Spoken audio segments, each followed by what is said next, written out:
night on this man, Hasan Piker, the left's biggest influencer. In fact, 7.5 million people tuned into his live stream on election night. 7.5 million. So who is he? And is he getting young men to swing left? Donnie O'Sullivan went and talked to him, and he is out front. Donnie O'Sullivan. This is Hasan Piker. This is my dog, Kaya. I thought you legitimately were going to work out. I can do some weights. He's a social media superstar with almost 3 You're on million TV? followers on the video streaming platform Twitch. They're eating the pets. So this is that whole masculinity thing people are talking about, huh? And he's part of a growing group of streamers and podcasters reaching young men online, a space Trump tapped into to reach young male voters. Punch in, then you won't be able to see that he's not doing any weights. But Hasan is not a Trump supporter. He's a progressive, a fan of Bernie and AOC. The Democratic Party even invited him to the DNC in August. One thing we've been hearing for weeks now is that the left needs a Joe Rogan. Yeah. I don't think that the Democratic Party can podcast itself out of this issue. Joe Rogan, he endorsed Bernie Sanders in 2020. Maybe they should do an autopsy on why he left the party. Yeah, I've heard you say when it comes to stuff that guys like, you seek that stuff out online, whether it's watching a streamer, whether it's watching guys talking about working out and fitness. You say that the right wing just dominates. Look how that tall space. she is. Yeah. Why? On TV. Well, I think that's why I started on Twitch, right? I know for a fact that the video game space is like people who consume this culture, people who are a part of this culture are not all right wing. I wanted to showcase to people that like, no, you can be a progressive person, you can be a leftist and like have fun at the same time. How many people were watching your live stream on election night? The total unique number was 7.5 million. There's a general sense that when it comes to the world of podcasts, alternative media, I don't even know what you want to call it, that Trump did a much better job with that than Democrats and Harris. Absolutely. I think that's true. When I saw the Aiden Ross collab, I thought, this doesn't have emotion. It was awkward. It was weird. But then I saw Trump on Theo Vaughn, and he started talking about cocaine. And I was like, uh-oh, this humanizes him. So you're way up with cocaine more than anything else you can think of. Cocaine will turn you into a damn owl, homie. You know what I'm saying? It'll. Harris did consider going on Joe Rogan, Yeah. but she didn't. What is it that the Democrat Party has to do differently? Well, I think that they need to change their policies. It's a policy thing. Yes, it's 100% a policy thing. Which is the boring answer. Although it would be very self-serving for me to say, I'm the left's Joe Rogan, the Democratic Party should give me millions of dollars. That's not going to solve this problem. What will solve this problem is if the Democratic Party actually adopts real left-wing economic populist messaging instead of purposefully avoiding that stuff because they're terrified of upsetting their corporate donors. I think Trump speaks to male insecurities better, and I think Trump speaks to the anger that people have, whereas the other side of the political spectrum does not speak to that anger at all. There's been a lot of controversy around you. Yes. The way you talk about Israel is viewed by some as anti-Semitic. Yeah. Are you anti-Semitic? Of course not. The real problem here is that I'm an anti-Zionist. The real problem here is that I'm extremely critical of Israel and all of the information that's readily available, especially on social media for so many people that don't necessarily rely on mainstream media any longer to get their information. And that's why you see this generational gap. If you're over the age of 35, you're still operating on the old boundaries. You're like, no, Israel's the most moral democracy in the Middle East, maybe in the world, right? Like, and I think that the major generational divide that is, I think, in a very damaging way, feeding into the mistrust overall that people have with mainstream news in general, is coming from that. Donnie O'Sullivan, CNN, Los Angeles. Yeah, it was so thoughtful and important to hear that. Ken Martin is out front. He is running to be the next chair of the DNC. He's the current chairman of the Minnesota Democratic Farmer Labor Party. And I really appreciate your time, Ken. So, you hear Hasan Piker. 7.5 million people watched him on an election night. He's all in as a Democrat. But then he's talking to Donnie about how the video game and fitness space online is dominated by right-wing people talking about it, right? Not This is crazy. necessarily everyone into fitness, right? That there's that gap. And he says that Trump speaks to male insecurities better. He speaks to the anger that people have, and that Democrats don't speak to that anger at all. I'm quoting Hasan here. He's very direct about the problem. Do you agree with him?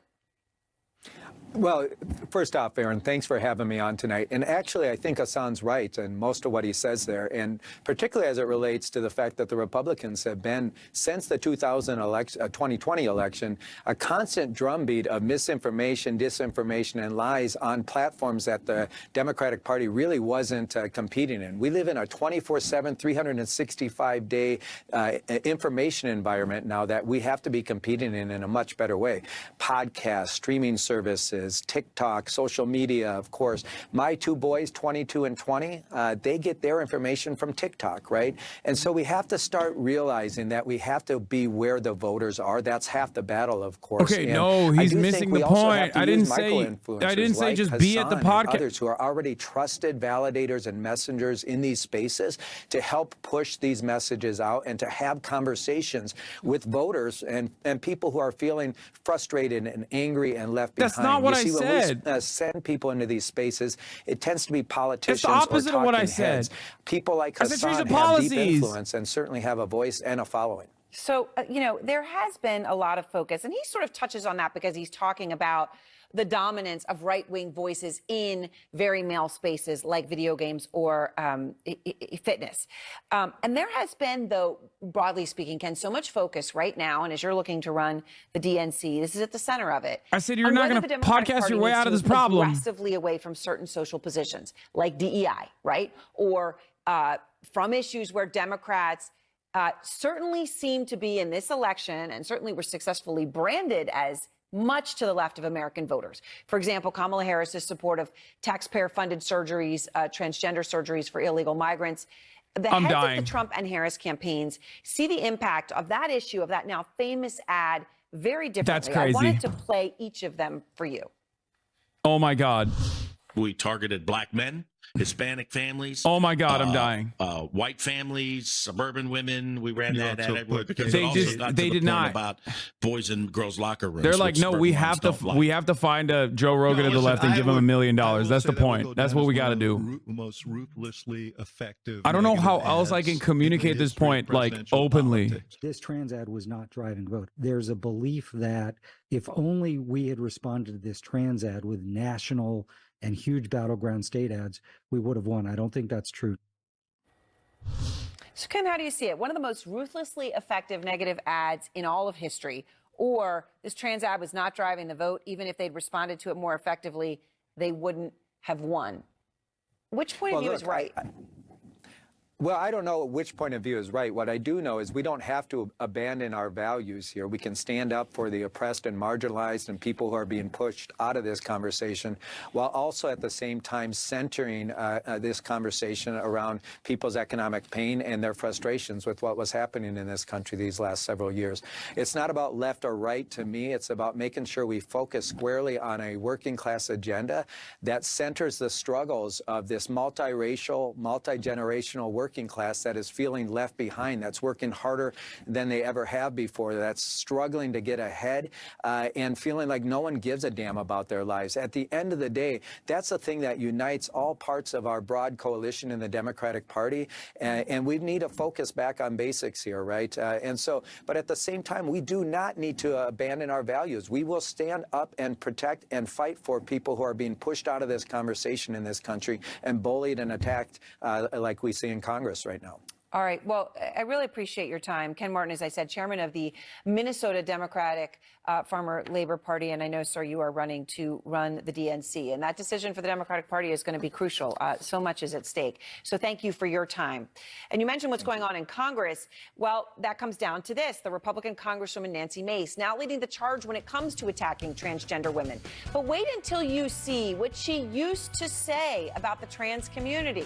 This gives About Face a whole new name. K-File has the tapes. Plus Harry Enton with what? Okay. CNN watches you on mute just like chat. Yeah, I mean, the recovery was better from the guy. The recovery was better. Yeah, Aaron Burnett posted me on CNN. It's crazy.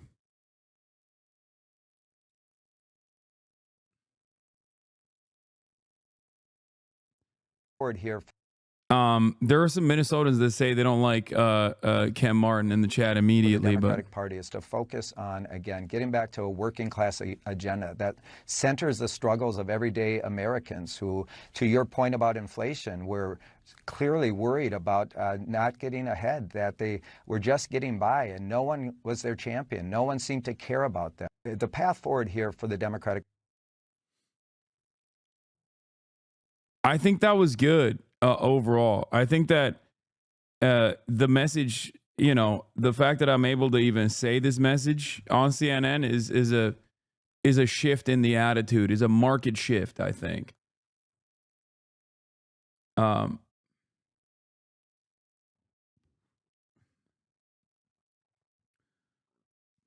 least they weren't outright attacking you. No, like, I think that I don't know, dude.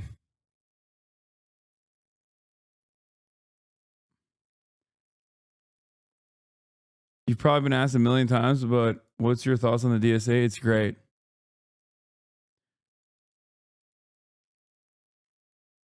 You gave him a layup and still fumbled, though. Donnie O'Sullivan didn't work out. No, he did. He actually did work out. They really diluted your Israel critique. Don't know what you said, but it seemed clipped. Yeah, they cut it short for time constraints. It's not. I don't think they were like silencing me or anything like that.